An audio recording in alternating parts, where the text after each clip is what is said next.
It's talking a lot more about that 10-day forecast and looking ahead to see if there's any wet weather on the way. Plus, do you find yourself getting anxious or nervous when severe weather rolls in? We talk with a clinical psychologist about how to deal with storm anxiety, plus the differences between storm anxiety and PTSD. And your viewer pictures and photos, like this beautiful shot from a front porch, will tell you where this is. Live on your side. First Alert Weather Extra starts right now. And welcome into Weather Extra. Tania, that sounds like my kind of view from the front porch, right? Right. The front or the back porch will be there. Yeah, have you noticed though, early mornings, the evenings, I mean, I know the afternoons have been hot, but it feels nice out there during the overnight. Yeah, and honestly, the evening's starting to feel a lot more comfortable. So if you want to get out for a walk, it's not terrible. It's not brutal heat. Well, I got to show you this. I found some rain. I've been looking closely. We're dry right now. This is a live look from Jasper, but check it out. We'll head over to the Nectar camera and look at that little downpour there. You can see it from the camera. It's really coming down right there in parts of Blount County, but a nice little shower we were picking up on the radar. So yes, it is rain. Believe it or not, it's very, I think that would classify as an isolated shower, right? It is just out there, just moving right along the landscape and like a little shower, and it's really holding together, but I don't know how much longer that's going to happen. The scan has showed this weakening over the past few scans here around Lincoln Road and moving south. This is north of Birmingham, north of Aniana. I don't think this will reach Jefferson County. If it does, it might reach maybe Palmerdale, just north of Pinson in that general vicinity, maybe over towards Trafford, but that's it. The only isolated shower I have seen over the past couple of hours in our area. But tomorrow we'll do this again. We'll see a couple of these isolated pop-ups. Unfortunately, it's not the rain that we need. We need some big-time rainfall around here. You can see as far as Tuesday, low chance of rain mostly for the eastern part of the coverage area, those spotty showers moving south. But big story is going to be, of course, dry weather, but we have a very warm end of September coming up. High still in the 80s, but the evenings, with it being so dry, temperatures will improve very quickly. Cooler, less humid weather coming up on Friday. It's already less humid, but it looks like by Friday, even drier conditions possible and even cooler air coming up. I think by Friday and Saturday, we're going to be seeing some overnight lows down into the mid to upper 50s in some areas, especially as we go into the weekend, and maybe some pop-up showers and storms as we go into Sunday. But it's amazing when you can think of what's just east of Alabama. The news has certainly trended better with the tropical storm Imelda. You just don't see this every day, especially so close to the east coast of the United States. We have Hurricane Umberto over the Atlantic, and then we have Imelda, which is already showing signals that it is starting to make a bit of a turn to the east. At one point, it looked like this was going to go straight into South Carolina, but now it looks like the forces of the Hurricane Umberto out over the Atlantic, plus there's a high that's building in from the north. There's a lot of things that models have really picked up on with all this new data over the past 48 hours to shift this track to the east direction, which is good news. As for us, the bad news is our rain chances have trended lower. So it looks like not a lot of rain for us, at least in the short term. Again, maybe some isolated development tomorrow. Later in the weekend, we might see some afternoon storms, but you can see Imelda by Friday, Saturday as we go into the weekend. That thing's moving way out over the Atlantic. But that's just one of the many tropical systems we've been tracking. We'll talk more about Umberto, where that system's going. Plus, we'll have the 10-day forecast. Tania? Thanks, Wes. A year ago, the images of the destruction from Hurricane Helene in the Carolinas and Tennessee were everywhere. The damage was both catastrophic and widespread. Yesterday, people in one town hit particularly hard gathered to look back on a year of struggles and gratefulness. Ryan Stockett has the story. Music fills Valley Hope Church in Swannanoa, with church members looking back on that fateful September day 1 year ago. Remembering lives lost, remembering businesses and homes lost, of how impacted our community was, and above all, we're remembering God's faithfulness. After the music, the congregation heard stories and testimonies from community members who were impacted by Helene. One of the speakers was Courtney Pauley, whose basement flooded, and then in January, they found mold in the house. The mold is actually what made us sick for the first half of 2025. We've been out of our house for the last few months, and now Valley Hope is helping us to put it back together. News 13 also spoke with Amy Geist, a church member who turned her house into a distribution center after Helene, bringing supplies to the wider area of the community. All of our emotions are just sort of brimming, and we feel really grateful to get to be together on the anniversary of Helene. Governor Josh Stein was also in attendance today. Following the service, he spoke to us on how churches like this play an integral role in helping people face the past and move toward a better future. It was a really moving event here at Valley Hope, and this was an integral part of the recovery for Swannanoa. And what is so clear is the recovery requires repair, not only of physical things, of stores, of homes, of roads, of bridges. It requires repair of heart.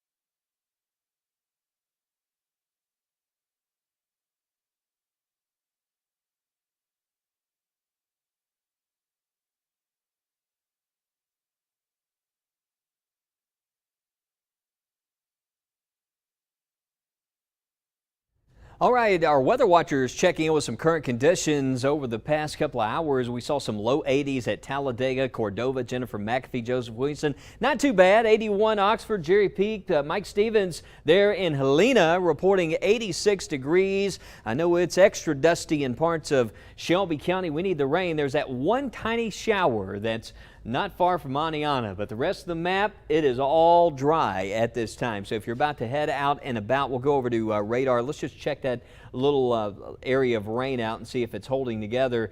Yeah, it's starting to fall apart, unfortunately, but you can see right there around Cleveland, a little shower along County Highway 1 that is dropping to the south. But we'll have more on rain chances for the rest of this week, plus more on the tropics. But right now, let's check in with our pal Mickey, who has a look at some viewer photos. Hey, from time to time here on Weather Extra, we show off your viewer photos, but it really has a lot to do with you sending in those pictures. So we've got a couple of them here I'm going to be able to show to you. Rudy, I'm not going to try to pronounce your last name, but he's from Alabaster. Look how the sunset is reflecting off the water. You could turn this picture upside down. You have trouble determining what is the lake and what is the sky. So just a beautiful shot there, Rudy. Thank you very much. Tina Anderson sent this in from Adger, Alabama. I don't know if they're pulling the boats out or putting them in, but man, what a great day on the lake there in Adger. Absolutely gorgeous.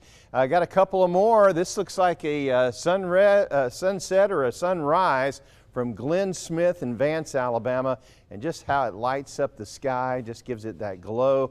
Absolutely gorgeous. We just have so many great views here in Alabama, but some pictures are taken, I don't know if they're out of the state or where, but Gordon Hayes sent this in. He says it's a sunrise. He didn't put where it's from, but man, is that gorgeous or what? Just, man. Absolutely fantastic. So here's how you do it. You can either scan this QR code that we show from time to time in our weather hits or here on Weather Extra, or you can just do an app search in your app store on your personal mobile device for WBRC First Alert, and it'll pop up. It's a free download, but you scroll down to the bottom and you'll see submit a photo. Well, just upload your photo, send it in. It gives us permission to use it, basically. And you could end up with a picture right here on Weather Extra. Not all heroes wear capes. Like a man in Arizona, he jumped into action to help several people stranded in vehicles during a flash flood. Taylor Wirtz has the story. Jarvis Johnson is a people person. I love people because I believe that everybody has a story. So when he saw two women stuck in their car in the floodwaters on US 60 Friday, he didn't hesitate to jump in. I had to make a decision to stand on the side or get in the game.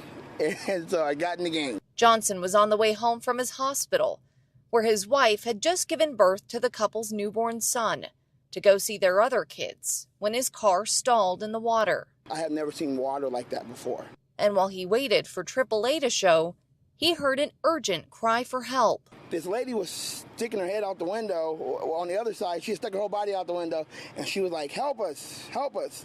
And so I ended up, I took everything out of my pocket, and I got in the water. As I was getting in the water, I slipped, I hit the guardrail, I lost my glasses, but I wasn't thinking about that. All I was thinking about, this lady needs help, keep going. Johnson pulled the woman and her companion out of the car and carried them through the floodwaters. And when he was done, he went and found more people to help, working with strangers to save them. There was black, white, Mexican, every race that you could think of really was out there. While many have called him a hero, even starting a GoFundMe to help raise money to replace the car he lost, he doesn't see himself that way. I don't think I'm a hero. I just think that I'm just a regular person that did what almost anybody else in their right mind would have got out there and done.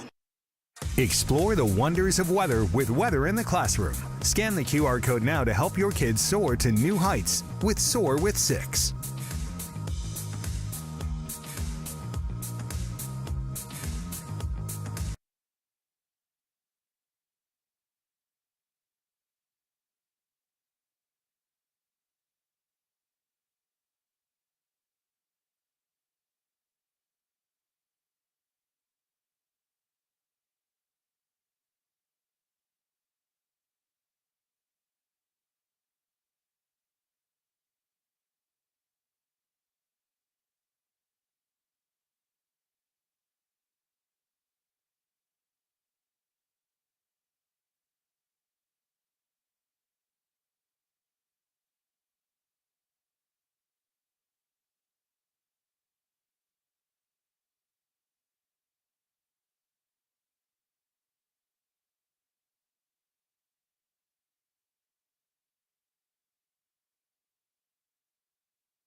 Just this time last year, Hurricane Helene was making an impact across the southeast U.S., really bringing some intense damage and destruction to the Carolinas. I'm joined now by Dr. Josh Claypo, who is here with us to talk more about storm anxiety and PTSD in the wake of natural disasters. Dr. Josh, thank you so much for joining us today. That's my pleasure, Lauren. It's good to be with you. I know you've done a lot of work in this type of field where you're managing how people can cope in the wake of natural disasters, but also how they can prepare leading up to them. What would you say to folks? What are some coping mechanisms they could use going forward? You know, if you live in areas that are prone to storms like this, most of the time you know what you should be doing. The problem is because it's intermittent, for a lot of folks, you know, they don't have everything together and they don't think to do that until we get to like this point. And that's where the anxiety starts building up. One of the best things you can do actually to sort of manage your anxiety or bring it down is translate it into action. So things like getting your emergency preparedness kit, knowing where the evacuation routes are, having a safety plan, as much as that may feel like, you know, it's just something I need to do. What it does is it allows the emotions to be translated into action. And when the emotions are translated into action, two things happen. One, you physically can look at what you've done and say, okay, I am prepared. But two, the energy associated with that anxiety now gets put off onto something else, which is storm preparation. So you're really getting a big bang for your buck psychologically and from a preparedness standpoint. So when we think about people who have been through natural disasters like this, what are some of those physical manifestations they can see of anxiety? How can they know maybe it's something like storm anxiety, or if it's something even more serious, potentially like PTSD? It's a great question. I think there's kind of three buckets to think about. For a lot of folks, and this is a challenge, as you know, Lauren, in terms of heeding the warnings. There's a lot of folks who will sort of walk through mentally, I've been through this before, we were okay the last time, I don't feel nervous, there's no need to really do anything, I'm going to ride it out. Those of us in the world of preparedness, we don't like that. We don't want you to do that. But that is what some people do. There's another group of people, to your point, who may have been involved in a storm before and they were scared. They were anxious, which is normal. But as the next one comes, very often it triggers this other anxiety. And so what you see is sort of compounding anxiety. People feel more anxious for this one than they did the last one, just because the body is primed. There's a third group of people who may have other mental health conditions, anxiety disorders, typically post-traumatic stress disorder included, which may have nothing to do with storms, or they could. Very often in a situation like this, those symptoms, which are there sometimes, unfortunately, frequently, are brought up to a higher level. And so if you ask what you need to do, if you're feeling nervous and anxious, and you don't have a history of an anxiety disorder or PTSD, the suggestion I had about turn it into action, do something with it. The other thing that's important to do is to talk to people. Let other people know you are anxious. The talking through it makes you feel better. And the third thing we always tell people are do the things you normally do to keep yourself calm and relaxed when it's not a storm situation. Exercise, music, for some people it's prayer, those good, healthy things. If you have a mental health condition and you're feeling like, okay, things are getting worse, that's a time to talk to your mental health provider, to let them know my symptoms are getting worse. In some cases, it's just using the tools that you've already been taught, but using them more heavily. In other cases, maybe it's an adjustment in your medication. I mean, these are all different scenarios, but I think the thing that's most important, these storms absolutely produce emotional reactions, and those emotional reactions can interfere with your ability to do what you need to do to be safe, and that's why you have to take it very seriously. I think that is great advice. Thank you so much for joining us today, and we'll be sure to stay in touch. Thank you, I appreciate it. All right, 83 degrees right now on Red Mountain, and we're down to 73 at Coleman, 78 at Center. Those temperatures starting to drop. 85 at Alabaster here in Shelby County. In Centerville, we're at 82. T-Town at 86, and Tuscaloosa 84 back in towards Aliceville. Hamilton around 81. So temperatures improving nicely, and that's the thing about it being so dry. I know it's hot during the afternoon, but if you can just give it a little while, those temperatures will improve. There's a little shower moving south through Blount County we've been keeping a watch on. It's been nice to see one little bit of rain, but you know, when we're trying to zoom in like this to find just any speck of rain on the radar, it is extremely dry, and we all really need the wet weather right now. There's a chance tomorrow we might get some more of these pop-ups during the afternoon, about a 20% chance of rain in the forecast for right now. But let's walk you through this. That's tonight, 11 o'clock. This is HRRR data, some of the simulated radar data and the simulated satellite, and you can see in the morning it does show maybe some clouds mixing in, but there will still be plenty of sunshine in the mix for tomorrow. Lunchtime temperatures in the 80s. Nice day to enjoy lunch. You can find a good shady spot. We'll have that northeast breeze at about 5 to 10 miles per hour. We had that wind today, and that breeze is going to help us with comfort levels. Again, especially you can find a shade, take a little break there, those afternoon highs in the 80s. But notice a couple of little areas of green. Again, maybe a couple of pop-up showers, but nothing like what's happening well east of us. We have Imelda and Umberto, two systems out here doing the big dance over the Atlantic. This is what happens when you have two cyclones like this. You end up with systems that sort of pivot around each other, and you can see how Imelda is sort of getting the slingshot out into the Atlantic. Both of these systems are going to head out to sea. So as for us, we're expecting this. It's trended in a better direction. It's going to stay away from the U.S., not make a landfall, and of course that's better news. But for us, the news not so great, because rain chances have dropped off. It's trended drier because of these changes across the region. But some of the models do show maybe over the weekend some rain coming back. But as far as Umberto, it's still a hurricane. That one's going to be moving to the north as well. You can track both of these if you have the First Alert weather app. You can get the latest forecast tracks. Just click on the radar on your mobile device, and if you pan over to the Atlantic, you'll see it. You'll see those two advisories, and you can kind of follow along if you want to track that with us. So let's talk about what's on the way. And when we look at the mid-level flow pattern as we go to Friday, Saturday, and Sunday, some of the global data is picking up still on this disturbance here that might help to generate a few showers by Sunday. I still think Saturday is going to be a nice day. Just keep in mind here, this is one of the more robust scenarios with respect to a chance of showers. A lot of data still keeps us dry. In fact, we go beyond Sunday, Monday, and next week, and this is about as much as we get here. It starts to trend drier again. So bottom line, very dangerous dry conditions are going to stick around for a couple of weeks here. I mean, I do not see, even if we get some rain showers and storms in here Sunday and into Monday, that's not a setup that is going to totally end the drought situation. So we will have a chance for a few scattered showers and storms, highs in the 80s, overnight lows in the 60s. There is another surge of cooler, drier air. It's going to move in from the northeast by the end of the week, and there's a chance that we could see some mid to upper 50s in some areas by early Friday morning and early Saturday morning. But again, you can see as we head into that first full week of October, it looks like we will trend drier again. But we're going to be watching, you know, Sunday and Monday as we go to Tania. Tania, we were seeing this sort of setup, and then all of a sudden we had a better chance of rain. So hopefully it will trend better over the next few days. So just check in. Yeah, I absolutely hope so too. We're in desperate need of some of that wet weather. Let's take you beyond that 10-day forecast, because I have some good news, at least decent news. Our Climate Prediction Center is highlighting that majority of the United States is going to be dealing with above average rainfall, and that includes us right here across the southeast, and central Alabama is within that mix.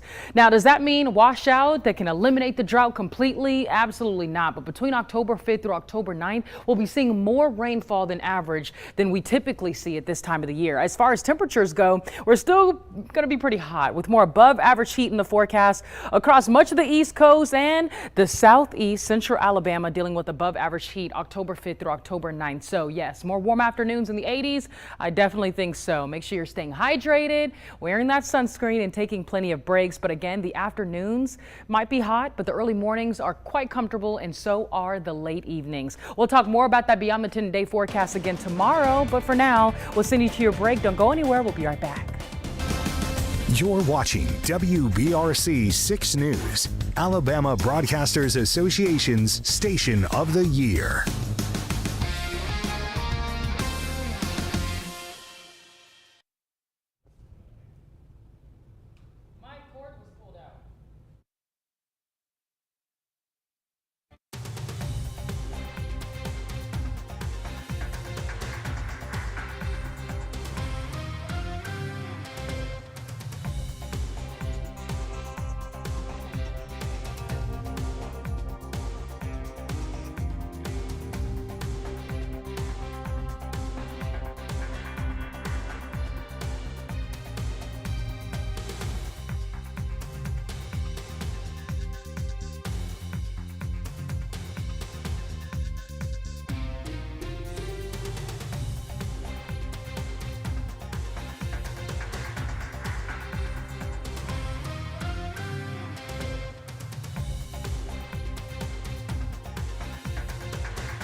All right, our favorite part, Tania. We have some lovely viewer photos and a pic of a lighthouse on Paradise Island in the Bahamas. Thanks to Pam Manzella for sending it to us and for staying weather alert. Probably watching Imelda there as well in the Bahamas. Absolutely. This is a view from a porch in Curry. Thanks to April Lowe for sending that one in to us. We love the front porch, right? This is, as the person who took it wrote to us, the beauty of nature in Birmingham. Thanks to R.J. Jones for sending it our way.